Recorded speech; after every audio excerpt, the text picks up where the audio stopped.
Hello and welcome to Prudent Media. My name is Sachin Chatte and on this program we take a look at all the latest releases. This week we will take a look at the new action film called The Woman King and Manoj Knight Shyamalan's latest thriller Knock at the Cabin. First, let's take a look at The Woman King. There have been a bunch of films about male warriors. In fact, if it is a warrior film, you would assume by default that it is about a male. But the talented director Gina Prince Bythewood has challenged that notion and in style. The Woman King is a superior piece of filmmaking on just about every count.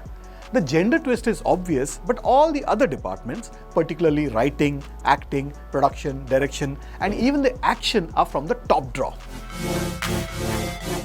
This film gives us the good old-fashioned pleasure at the cinemas. Here is a film with an almost entirely black cast, and that too an action film. Set in the 19th century in the West African kingdom of Dahomey, Viola Davis plays Nansika, the general of the army who is admired by the King Gezo, played by John Boyega. She is also feared by the enemies and respected by her own soldiers.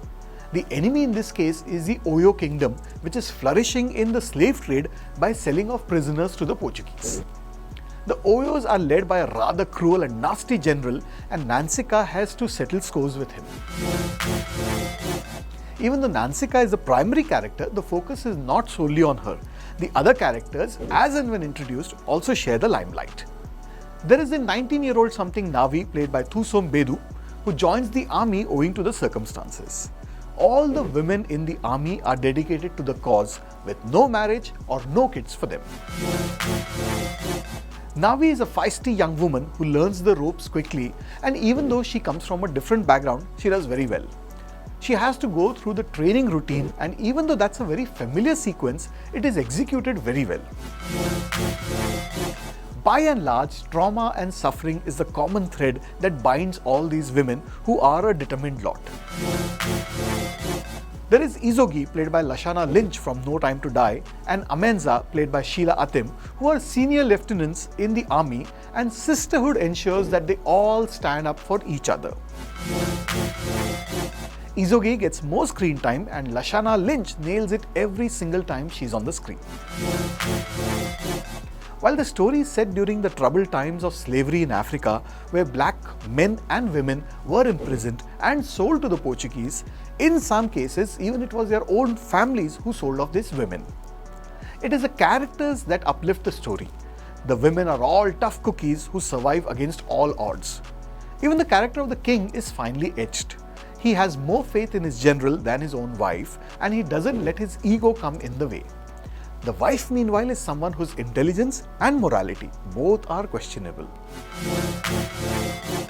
Director Prince Bythewood not only structures the story well with a proper ratio of emotion and drama, but she also executes the action scenes in a way that will put Marvel and their superheroes and superheroines to shame.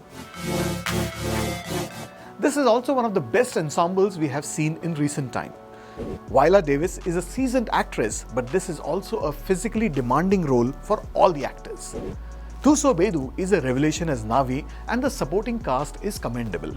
In toto, all hail The Woman King, and I'm going to go with 4 out of 5 stars for this new movie.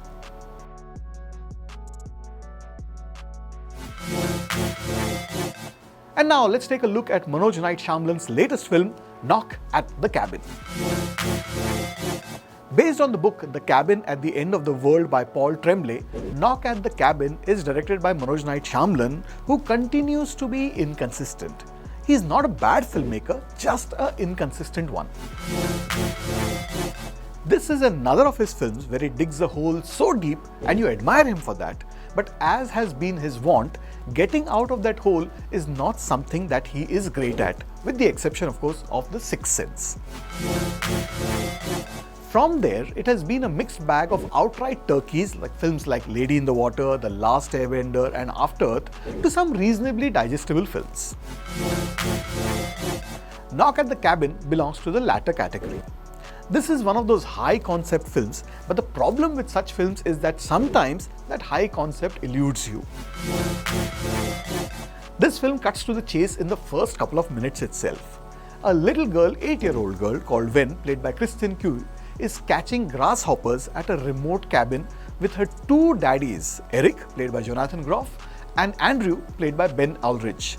They are both gay partners who have adopted Ven, and the trio is spending some quality time when a stranger named Leonard, played by Dave Bautista, shows up uninvited. He is firm but polite, and along with his three other friends who are all carrying improvised weapons, he insists on talking to Eric and Andrew. Now, this is not your run-of-the-mill home invasion story, as you are drawn into the proposition that the visitors have. It is the most important job in the history of the world, says Leonard. To start with, they haven't met each other till today, but since they all have had the same vision of an impending apocalypse, they have teamed up to prevent it.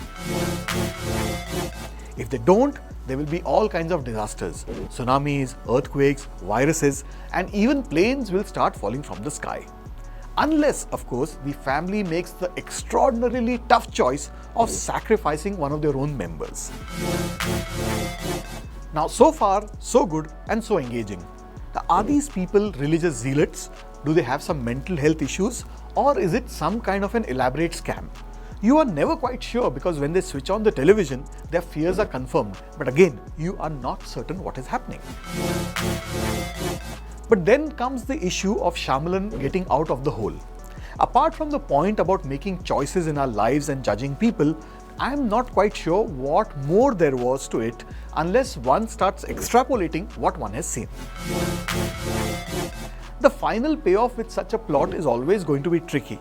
There is no way out.